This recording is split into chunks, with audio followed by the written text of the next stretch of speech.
So this is one of our fresh arrivals in part exchange, this beautiful thistle green r107 280 SL. I'm going to start by showing you under the bonnet of this car. This is a very genuine car. Literally, I've given this a quick wash off and that's it, not even a polish. So the front slam panel's all good.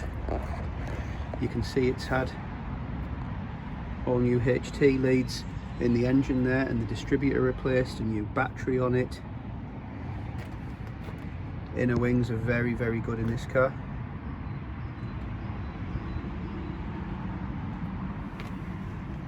So we'll drop this down now. We've taken this car in part exchange, and any of you guys who follow us either on YouTube or various social channels, or just look at our adverts on the various classic car websites, you'll know that we do like to describe our cars properly. Now this is a car that, as I've just said, we have brought in part exchange, and basically because we've got such a high workload at the minute, we've just decided to sell this car exactly as it's come in, with zero preparation to it, at a great price for someone, allowing plenty of room for somebody to tidy up some minor bits and pieces on it that need doing. It's a mechanically brilliant car, drives absolutely lovely. All of the chrome on the car is absolutely perfect. The trim on the inside, which I'm going to show you in a second, is incredible as well. It's got a few of the usual faults with the SL body that you quite often get.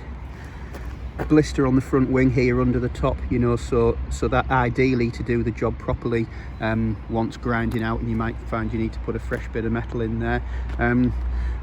We've got one of two things happen here: either got some quite badly fainted, get my words out in a minute, fainted paint on the bonnet against the wing, or it's been painted by Stevie Wonder, one of the two. I mean, it's supposedly thistle green, but you can see there's, you know, quite an obvious difference in the colour there, and the scuttle panels are also the same too.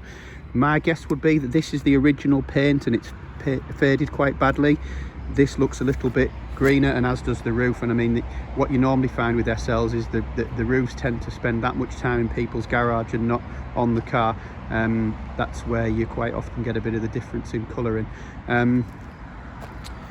The sills on the car are generally really good. I'm just going to show you on the front here.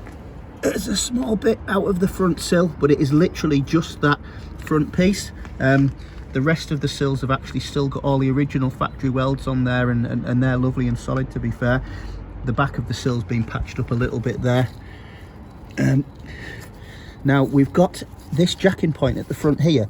The jacking point is very, very solid, but it's actually blocked up a little bit, which has caused some rust, which someone's patched in there in the footwell. Now, a lot of people wouldn't go this far. I mean, you can see the trim's beautiful on the inside, but like I said, we do like to tell people about our cars honestly. Now, where that needs a patch in that front footwell, you can see it's rusted through into the floor. Now, the last SL we restored, we actually changed this full floor pan here, which is actually quite a cheap panel to buy, and comes ready cut. You've got a similar issue on the other side, footwell in the passenger side there as well. A bit of rust behind this chrome trim and into the back of the sill. Again, wants a small piece cutting out of there. All of the tops of the arches are perfectly solid. Tiny little rust bubble below the paint there, which will be something of nothing.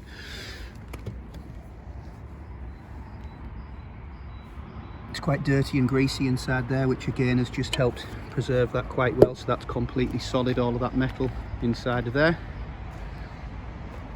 Again, you can see the chrome on the back bumper, and these chrome trims always pit up really badly. They're perfect on this car, and as all of the rubbers are a fortune for SLs now, so that's one thing you don't want to be buying. It's got Mexican hat alloy wheels, good tyres on it all round. Slightly more blistered on this back wheel arch here, and again the back of this sill is also a little bit worse than the one on the other side there. I'll just show you inside of the car here. I mean, this is one of my favourite combinations, thistle green with a green trim. I mean, it doesn't get any more 70s than that. hard tops in excellent condition, and as is all of the trim. And just again, I'm going to show you on this passenger side, you can see that somebody has just patched in this floor before. They've basically patched it in and put some sealant in there, which is just a pure bodge, to be honest with you.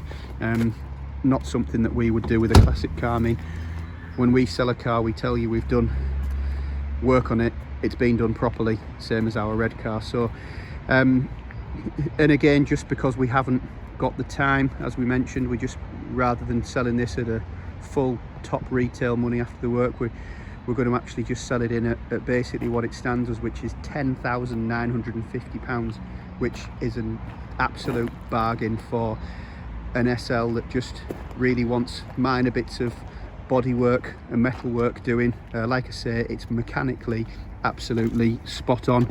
It's got a wonderful service history, which is literally 4 inches thick, full of paperwork, original books, both the keys. It's only done 102,000, which again is a great mileage. The dash is all good. There's no cracks in the dash or any of the trim.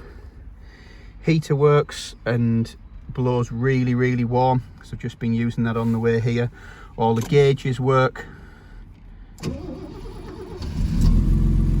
you can see there, it starts on the button.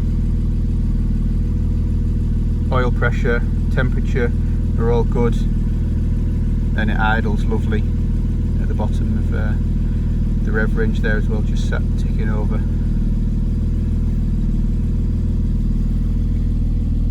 So I hope that helps everybody, and if you've got any further questions, please don't hesitate to contact us. Thank you very much.